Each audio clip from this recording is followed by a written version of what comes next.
Hello, you golfing legends, and welcome back to another episode of the original Off Course. I'm your host, Dan Edwards, and joining me this week is a legend of the business.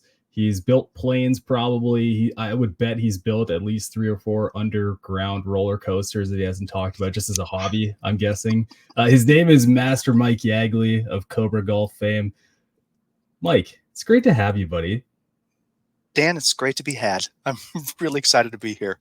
And it was just 2 underground roller coasters.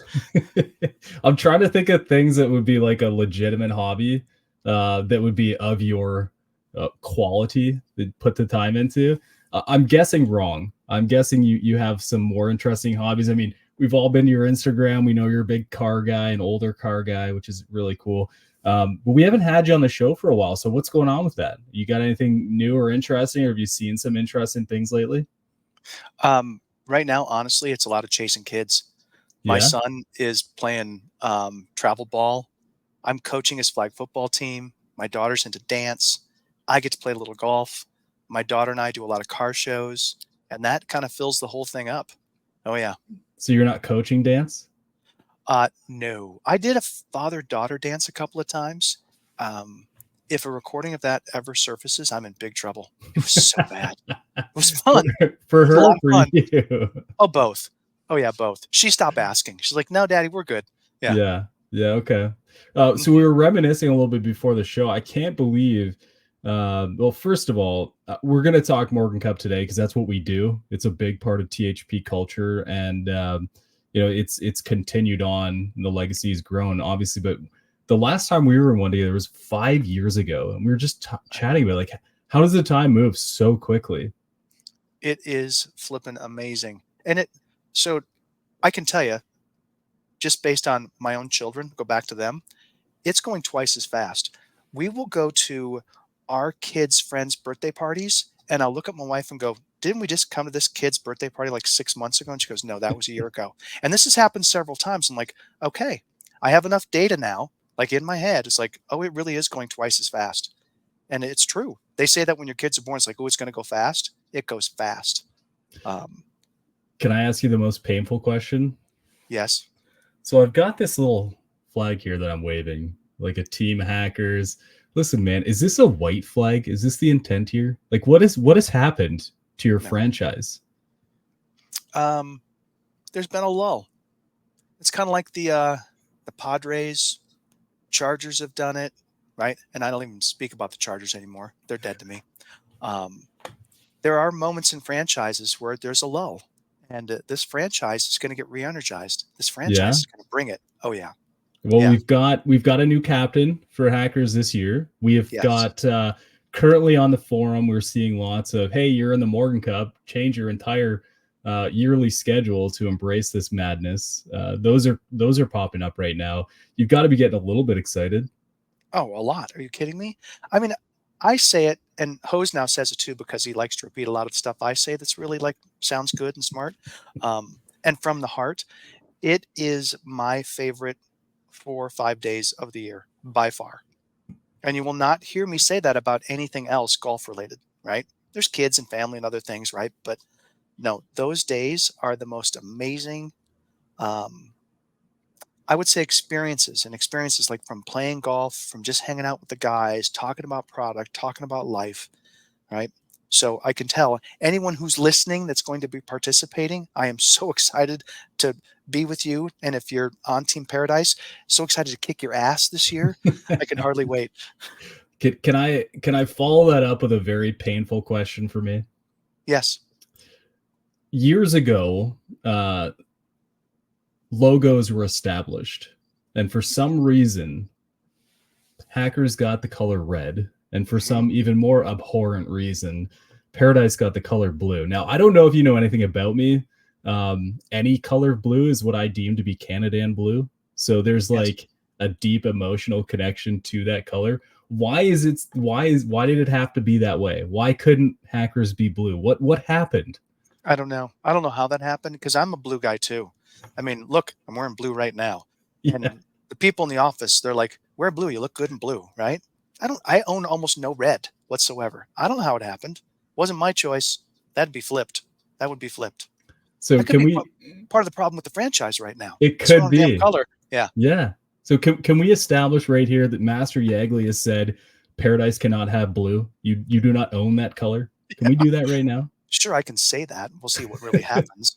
Yeah, I'm because waiting for the 2025 version where the colors yeah, change and yeah, Paradise is now like green and Hackers is now like orange or awesome. something like that. The problem is Jose fancies himself to be, the marketing fashion sort of guy too, on Okay. top of products. So he's going to say, no, we're not changing colors. But that's why he's not on Yeah, the show. It's up to us. correct. Yes, I mean, let's I'm flip it. obviously like dancing with the dolls behind the scenes here. This is all me. Yeah. So it has been spoken. Let it be done. The Okay. colors should be flipped. Yes. Perfect. Well, I'll tell you what, buddy. It's always fun to follow along and see how the Morgan Cup evolves throughout the years. If people aren't familiar, because this is obviously recorded for both THP and elsewhere, the Morgan Cup is a ridiculous event where regular golfers get entire bags full of equipment, apparel, and then they go and hang out with Hose and Yags from Cobra for a couple days and get basically go to battle for one or the other and try to create victory out of thin air with these incredible new products. So it's always fun to follow along and see how it changes on the forum. Have you been excited about the venues? Has it been an interesting sort of transition experiencing that? Yeah. The Dormy Club venues now are pretty flippin' good. Holy cats. But every single venue has been great, right? From Hague that you mentioned, we've been to Chicago. I have to think about some of we've been to Vegas a couple times during the pandemic because it was just a great place to go. I'm trying to think of the other place that we went that was absolutely fabulous. Come on, Dan, help me out. It was down in Alabama, right? Or We didn't do Alabama. No. Oak. Oh, Mossy Oak? yes. Yeah, Mississippi. Yeah. Mississippi. Okay. Holy cats, those were fabulous around Mississippi State. Yeah. Unbelievable venues. And if you combine the venue with the competition and then the camaraderie and maybe throw in a cocktail or two and some really good food that Josh serves up, people, if you haven't signed up for that event, you need to, right? Yeah. And at the very least, good. follow along because you get Yeah. a small taste of what could be for the future. And since we're like forcing this out and to continue this for forever, I think, you get to see what you're missing out and then maybe make your attempt to get in next year as well. Yeah, it's an adventure every year. I love it. And I will not tolerate you losing again. And I'll go as far to say is, Dax does his odd show and we always look forward to that. I know you guys do as well. Yes. I've had my fun on there. I've called all ties. I've called all Paradise, or I've never called all Paradise. That's gross. I've called all Hackers. I might be up for another all Hackers year. So I need you, Yags, to go big this year. We're going to go big. Yeah. We'll get Josh in here too. He will. It's it's not Namath like or Babe Ruth like where he pointed and Namath said, I guarantee a win, but we have to win. So all of my Hackers teammates that might be listening to this, right? Start grinding, but grind in a fun way. Have fun doing it. Okay. Yeah. We're going to have a blast, but for the love of God, we're going to win. Okay. Well, let's talk a little bit about product because folks are looking forward to seeing what's coming and what's obviously recently been released by Cobra. And I have this weird way that like the original LTD driver left an imprint on my mind, and then it followed up with the F9 left an imprint on my mind. And I really love that type of experience as a sort of product shill, if you will. I love it when a product withstands a test of time. I mean, you've seen it in the past. There's I'll give you other examples like the spider putter from TaylorMade, where people it's very memorable. The Adam C and B irons always crack me up because it's like, they just sort of anchor in there. And for LTD and F9, that's what it did for me. If I think back to like, man, what was a driver that really just impacted your world? I would say those two really hit. And we're multiple iterations away from that now. And we're in a thing called dark speed at the moment. I'd love to know from your perspective, Yags. I mean, I know I'm talking these other products up super high because of what my experiences were, but What is it like for dark speed? Where is that on the entry point of mindset for folks? So it's interesting. You mentioned the two drivers that have stuck with me also. So we are Okay. brothers from another mother, Well, we knew honestly. that. Yeah. Oh yeah. Oh yeah. Yeah. Those two were absolutely fabulous in terms of their performance, and then backing up the engineering that went into them. Um, Even like the ID, the industrial design, right? I thought they were pretty bitchin'. The stories were great, right? They really resonated. And when I say resonated, I'm talking about like emotionally and actually in your eardrums too, because they sounded great. Um, these dark speed drivers, especially the LS and the X, like rival those in terms of like what they can do. Really, really proud of like what we did with the LS. I'll throw Olsowski under the bus. So he's my counterpart in R&D. I lead the innovation group. He's leading the R&D group. He and Hose are cooking up a back weight on a front weighted driver. I'm like, are you kidding me? Like, Hose, you've been teaching us for years that if it's a front weighted driver, it's got to look like a front weighted driver. You don't put back weights on a front weighted driver. And they're like, Yagley, calm down. We can still keep the front weighted performance of the LS, but we're going to give the people who need a little bit more spin, because the LS is so low spin, and it can be stupid low for some people. It's like, I can't hit that thing. You put the weight in the back and you get the spin up enough, you're like, I can play this. So if you want to play a compact looking player sort of head, that LS is just freaking killing it. And it skews high for us. Like, I don't know what percentage of players should play it. Let's say it's, I don't know, 6% of all players on the planet, some number, right? But of our sales, it might be 20% because it's so damn good. So we're Wow. skewing higher with that particular demographic, that player type, than we should, because it's just freaking killer. I Um, have like yeah, 17 questions to spawn off yeah, that, but I yeah. want to go back to the whole UV Tom v Hose thing. 'Cause I Oh yeah, feel like this perspective isn't shared enough. And I love the group there because you guys are definitely unique in your own way, but all very enjoyable to be around. So like, yeah. take it aside on that's probably pretty awkward for everyone else in the office. But what are those conversations like when you just start going at each other? Oh, it's awesome. Yeah. I Someday I'll put a GoPro or the equivalent up and just record a little bit, and then we'll have to edit some of it because we'll go at it. We will go at it. Jose and Tom have known each other for years. They're like in each other's weddings, right? They may have kids named after each other. I have no idea, but they will go at it. And then, okay, then it's fine again. And we're going at it on stuff because we care so much.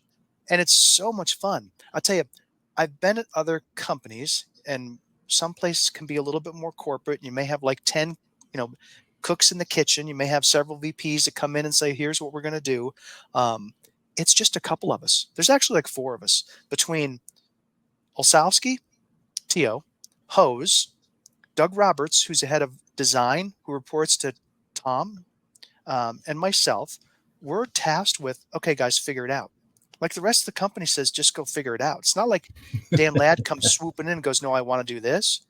He goes, you guys figure it out. He might come in and say, okay, I'll referee this match because you clearly can't like decide on something, or you can't come to an agreement. But for the most part, the four of us will get into a room, and there can be some sparks flying and a lot of I wouldn't say tension necessarily, but healthy conflict, because someone may want to go in one direction, another person may want to go in another. And I threw one out there already. It's like a back weighted freaking front weighted driver. What are you talking about? And sure enough, the damn thing works. Um, so we go at it in terms of the product, the performance, its positioning. You should be in the room when we start talking about industrial design. Holy crap. I've seen arguments of, so here I've got one. Look at this. They might shoot me for this. This is not the production dark speed. This is one of the versions. Notice the different colors around the weights and stuff like that. Oh, I've seen them go to town on which shade of blue. Where should that line be? Let's move it by a millimeter. And I'm sitting in the back room as an innovation guy. I'm going, like, are you kidding me?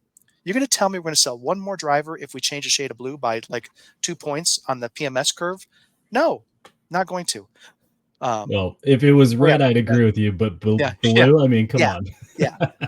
But it's good. It's really, really healthy. And I can tell you, we're having a ton of fun because we're making toys. right? We're making toys for people to go out and enjoy on the golf course. So we take it very, very seriously. But at the end of the day, it's like, hell, nobody's going to die, right? We're not making medical devices. We're not making airplanes or cars. We're making freaking golf clubs. I would So say those are more yeah, important. Yeah. yeah, I mean, you yeah. get up on the 18th hole and you're playing a good round. It's kind of life or death whether you hit that fairway. So Now that is true emotionally because we've all experienced it, right? That moment you're like, holy crap, I've got to make this putt, or I have to hit this chip, or I've got to hit this fairway, right? It's very real. And I'm looking out at the entire innovation and R&D group right now from my office, and these people take it very seriously. You may have heard me say it, and I've said it. If I've said it once, I've said it 1,000 times. They get excited when they find a quarter of a gram somewhere, half a gram in the club head, right, on a 200-gram driver, because they know that if they do that a couple of times, they'll be able to make a difference for somebody out there, right? Be able to either allow them to move the mass or put the mass somewhere. It could be a slight change in aerodynamics. It could be, hey, we figured out that the loft and lie for this player, if we tweak it a little bit, will suit them better. There is always something we're doing. I mean, it's nonstop. The guys put their pencil down, guys or gals put their pencil down, and you can hear them like, damn, I wish I had time to do this. That'll be in the next gen product. yeah. So there's another answer to a question you haven't asked. Like, is there really innovation in golf? I've heard leaders in golf say, oh no, it's over. Like, they're so full of crap. Are you kidding me? There is so much innovation left in golf. It will continue. So one of the adventures I think that is interesting company to company, and I want to tie this back because it's something that Cobra's taken very seriously over the last couple of generations, is that each company sort of finds their own way to a similar answer in a lot of concepts that get born. And whether it's, I think the most visible example to that would be like, oh, if you slam weight forward and down, you have a very specific driver that does a very specific thing. And one company happened to do that at the cost of any forgiveness at all, and everyone sort of scrambled to find that low down concept for themselves. What I like is that because you're at different companies, because your goals are somewhat similar, you're finding solutions in different ways to resolve the same problem, which I think is super interesting. And what I want to tie that back to Cobra with, and we're getting a little ahead of the conversation, but I'd love to do it because I've been thinking about it for months now, is you guys have been Aero focused for years. It's been a conversation point in your product for a long time. Even in just the name, Speed Zone, there's great examples where you've clearly taken the concept of aerodynamics and taken it very seriously. Now, where I want to cycle that back now is other companies this year, I've heard taglines, we're focused on Aero this year, because there's an understanding the faster the driver can travel through the air, the faster it can get to the ball. And that translates to club head speed, which translates to ball speed. So first of all, you're welcome to tackle any of that if you want to, but I would really love to understand from your perspective, why has Cobra taken such an advanced and forward approach to Aero? That is such a great question. I'm going to go off on it for a bit too, Please because do, yeah. we've got people in the building, and like Ben Showman on tour that would say we've gone too far, right? Because he's a deep face sort of guy. He's like, you know what?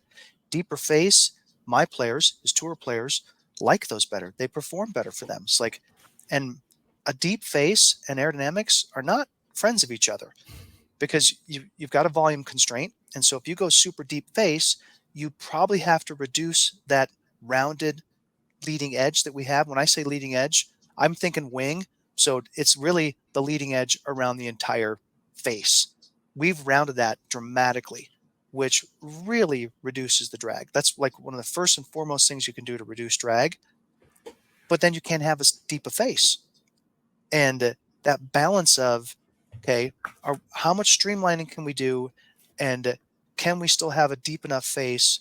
Can we get the center of gravity where it needs it to be, right? All the things that make a good driver, you have to balance all those things.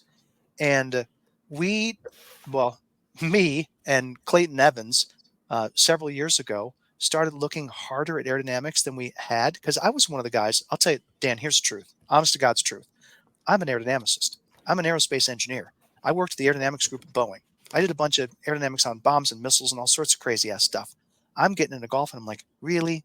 Does it make that much difference?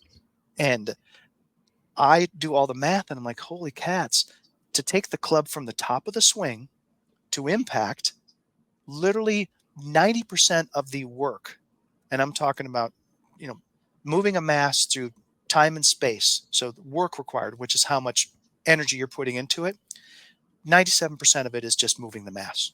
3% of it is the drag. And then I'm living in a world where, okay, if we could cut that 3% in half, like reduce the drag by 50%, that's going to be measurable. I'm like, holy crap, it really can make a difference. Because I was thinking, was it going to be 1% of the total work required is going to be aero? No, it's like 3, especially at higher speeds. And I did that math at like 105 or 110. Then when you get to 120, it's even more. Then when you get to like 150, Kyle Berkshire, right? It's even more. And so we start looking at it going, man, how much can we streamline the head? How much can we raise the trailing edge, because that makes the head more symmetric?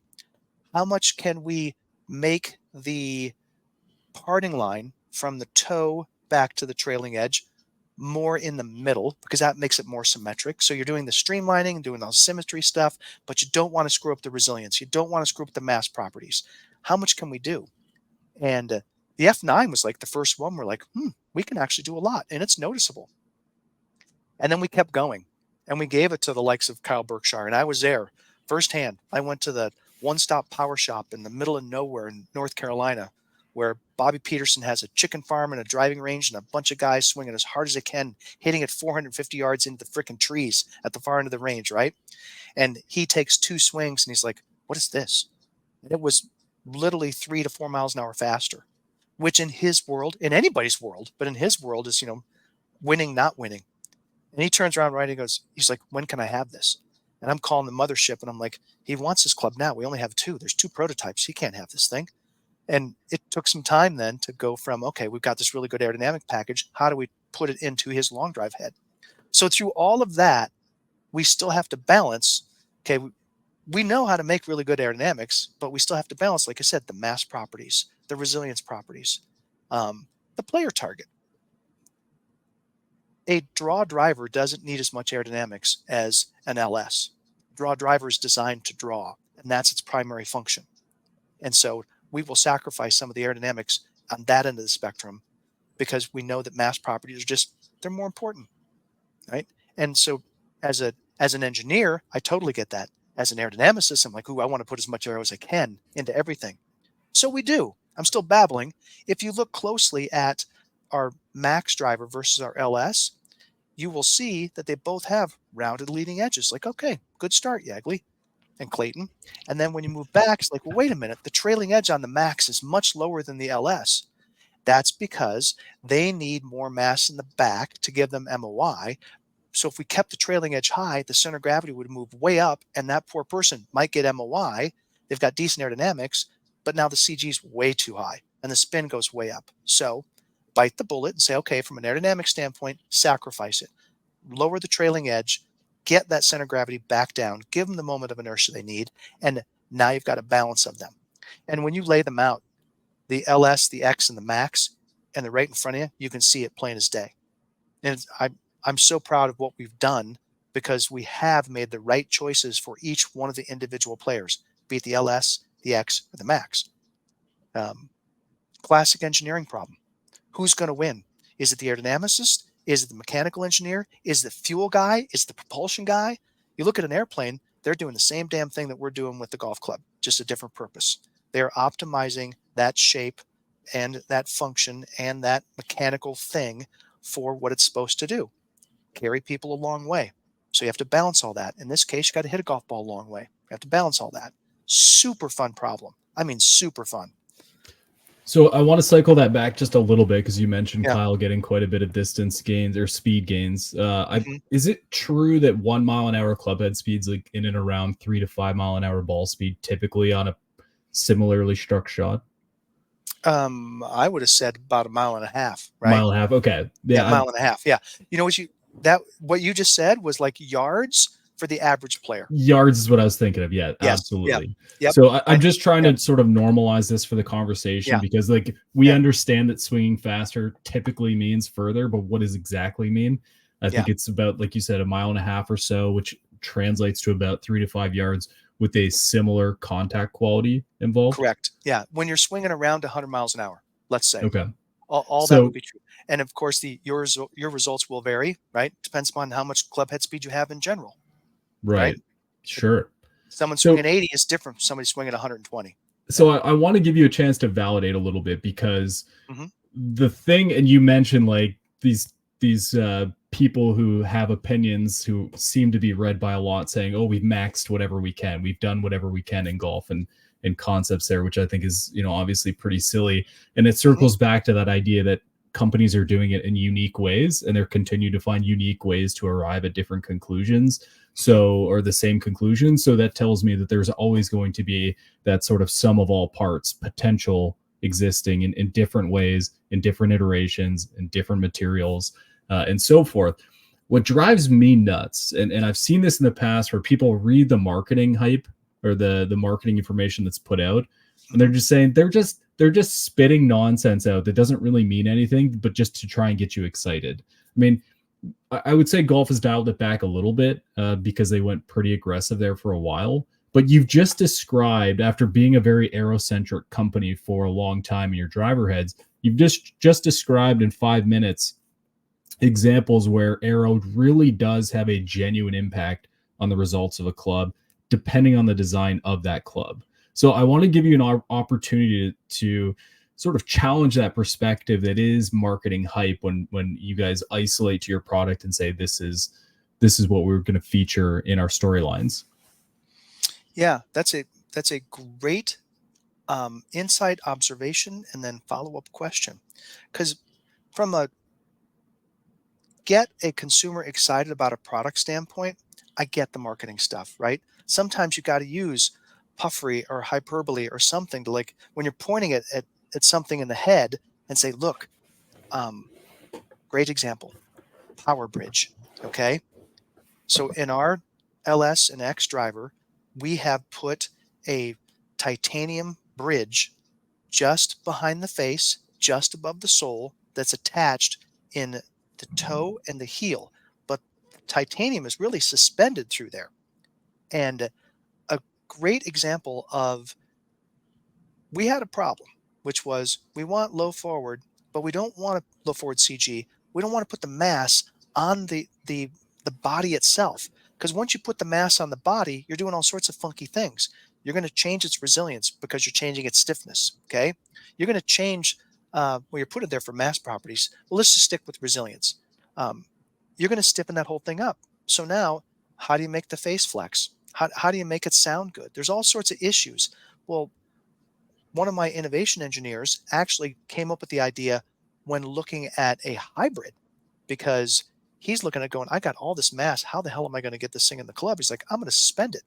I'm going to make this little bridge. And the driver guy sitting right next to him, Clayton's like, I'm going to use that. And then Bryce, the guy who did it in the hybrid to begin with, goes, I'm going to put that in iron. And so now you've got this technology that makes sense through several different products. And there's different executions of it.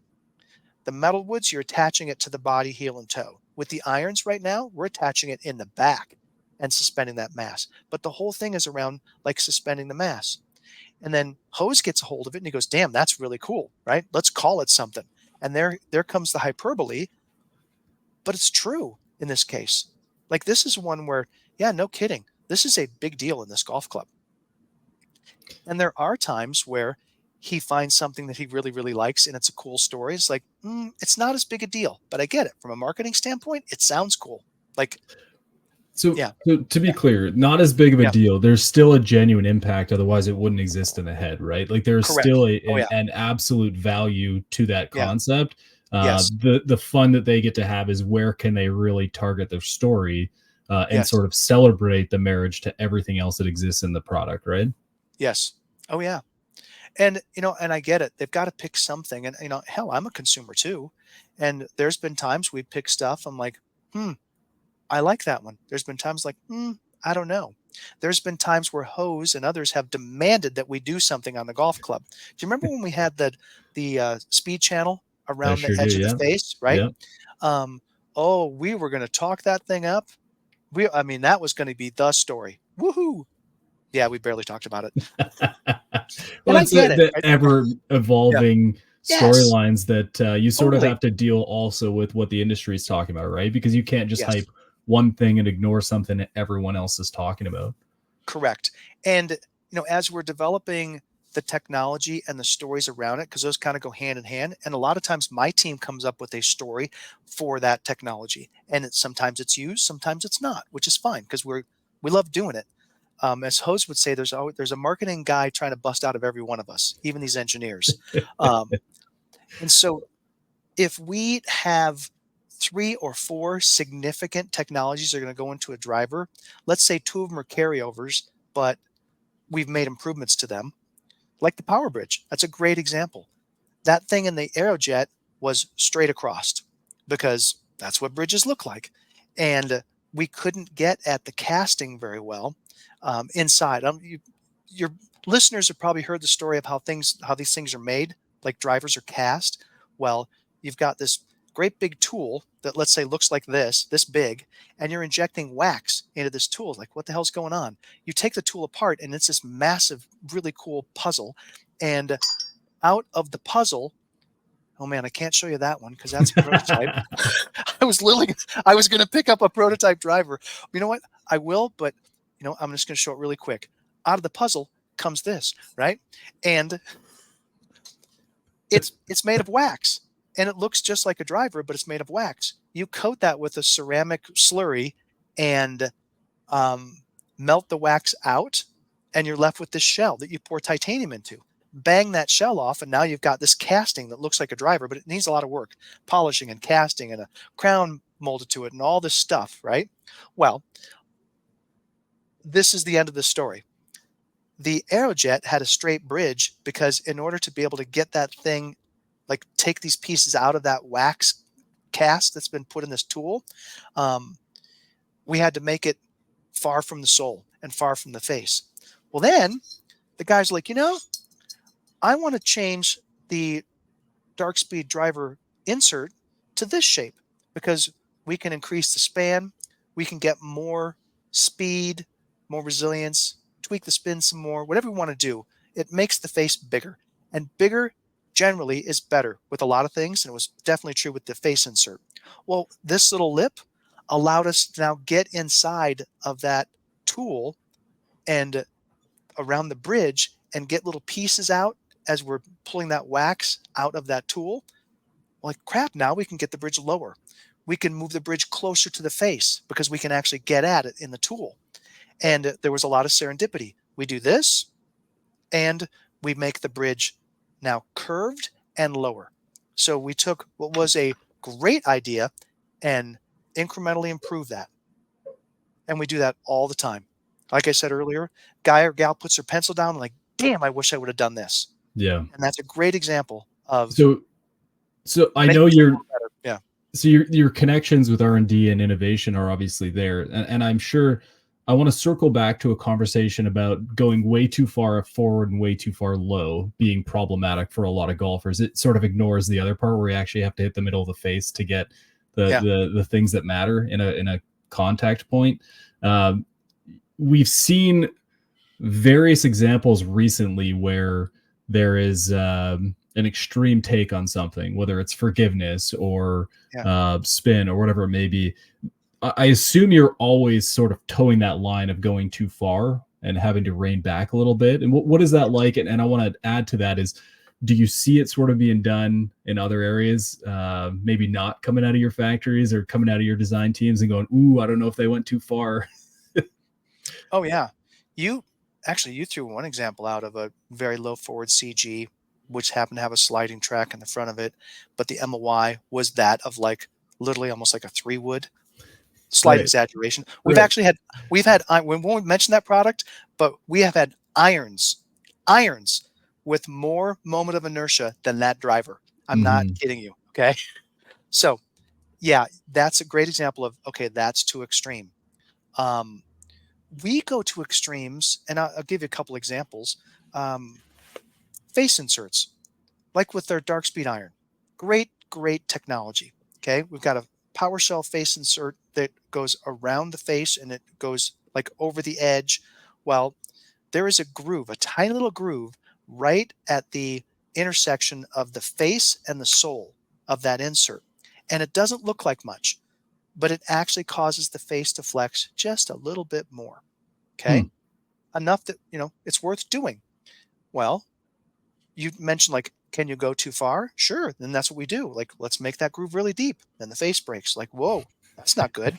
So let's back it off a little bit. And we do that kind of stuff all the time, right? The old, if 2 aspirin's good, give me 4. Okay. If we can make it thinner, let's make it a lot thinner. And we'll break stuff and then back it up. We'll go to extreme moments of inertia. I'm like, well, you know what? Center of gravity's not in a great spot. Either too far forward, not too far forward, too far back, right? Too high. The whole theory of extremes, as engineers may call it, is very useful in this business because you learn so much. I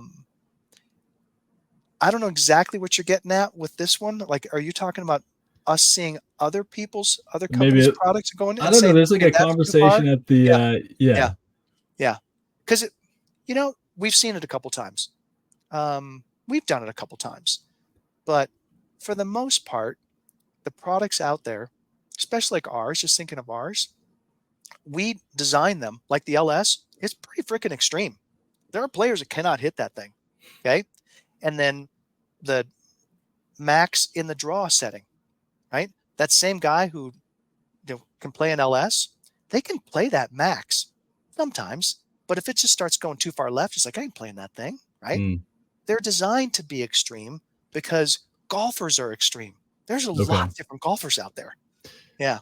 Yeah, to sort of cycle that back, the question was like, at what point is it too much of a good thing? And there's a lot of talk about being able to get the head corrected through the zone, especially with something as large as a driver. It's something that I'm challenged with. And there's new concepts out that are basically saying we're maxing out the ability to do this certain thing. But there was a debate, I think at the PGA show this year, where it was like, oh, I don't know if that's just too much to be able to really square that club head up. And I don't know a ton of that, but yeah. That is interesting. And we see it when we are developing, testing, and then we've commercialized product, right? So go with the extreme moments of inertia right now. Okay. The too much in that case would be, and you mentioned it, like squaring them up. There's going to be players that the CG is so far back and there's so much mass back there, they have trouble squaring it up now. So it might be really, really forgiving, but they can't square it up and hit it straight. And we went down that path, and you may see higher moments of inertia from us sometime in the future. You can delete that segment out just now, okay? But we look at the whole package. We're like, okay, to hit a ball straight, it is not just about moment of inertia, right? It is about where is the center of gravity relative to what the player can control, right? What's the total mass of that head relative to what they control? And then back to center of gravity, where is that relative to the face shape? So you can make a ball go straight by having high moment of inertia. You can make a ball go straight by, okay, you've missed a little bit on the toe and there's gear effect and that brings it back. Okay. So there's lots of different ways to make a golf ball go straight. And then we have the debate of, is it accuracy or forgiveness? Okay. Is it going straight because you pointed that way, or is it going straight because you missed it and it's still going that way? So we have to assimilate all that in our heads. Yeah. I have another question, but I know you have a hard stop. So maybe we enter this at another time, or do you have a little bit more time? Yeah, let's go. Okay. So one of the things I noticed, that I'm more of like my contact's usually really great. It might be the best part of my driver, but my path is usually what's defining the result. And there are a couple of drivers I've hit in the past where I'm like, man, that's the straightest driver I've ever hit. Too bad it always goes, to the left or to the right, dead straight. There's no correction based on my shot shape. I've seen this a little bit with irons as well. So it's like the idea that forgiveness exists. It can't be on a flat line. It has to be based on the individual and based on the type of swing, right? Because we all have different flaws, whether it's inside out, outside in, face angle, path, angle of attack. There's a lot of things that go into what makes a product forgiving to our errors. And it's like finding the absolute balance in that is probably one of the harder challenges when you're especially trying to tell that story. It's like, look, it's a really forgiving driver, except for when you hit it. You know what I mean? Oh, you've nailed it, right? And that one actually made my head hurt in a good way, okay? Because it's one thing to think about the face coming like right at you. Let me grab one of these that I can actually show you. Yeah, I can show you this one. So face is coming right at you, okay? Yeah. And you're hitting it respectfully all over the face. Not you, because you get good center of contact, right? So you get good center of contact. Be like, my error is when I do this, right? Yeah. Or that, or whatever. That gets so diabolically mind melting. It's not even funny, because imagine, even for one golfer, how many different ways you can put the club on the ball and what can actually happen. And then you turn that into, millions of golfers. We work really hard at, okay, what's going to happen when you hit it all over the face? Okay. And then we start to pay attention of, okay, so now what's happening when they do this, right? So we can affect that because we have a hosel sleeve that will allow you to adjust lie. And hell, let's back way up. One of the most important things, which doesn't get talked about much at all, is we've talked about club head speed. You got to bring the club head speed. What's the loft? For the love of God, people, it's okay to play a 12-degree driver if you have to. Okay. It really is. So loft is just huge. And so getting the face pointed where it needs to be pointed, okay, giving you enough of the right mass property, CG location, moment of inertia, such that when you do have the occasional miss, it still is going generally where you want it to go, is a massively complex problem. And then when you throw in the, oh yeah, but what happens when I do that? When I do that? When I do that? Holy crap! It just blows up. Just So blows up. for those Yeah. listening Yeah. and not watching, he's basically making the head of a driver going all different directions. Oh And yeah. I know you're sitting there driving to work thinking, yeah, I probably do that. Oh yeah. Yeah. It's crazy. So I'm watching really good. This is a fun one. I'm watching a really good player test a product. He was one of our design engineers, and he starts drawing the ball, and I'm watching the whole thing, and he's doing it on purpose, and I'm watching it going, okay, he's probably got the face closed a little bit more relative to his path, and I'll be damned, he is doing it just by dropping his hands. So again, for those listening, he's dropping his hands, which means the toe goes up, which means the face normal points more left, and that's how he's hitting draws. And I'm like, this is one of my first times, like, really understanding how clubs work, right? I've been a golf ball guy for a long time, and now I'm in the club world, and like, wow, I didn't think a guy would hit a draw that way. It just, the head just went.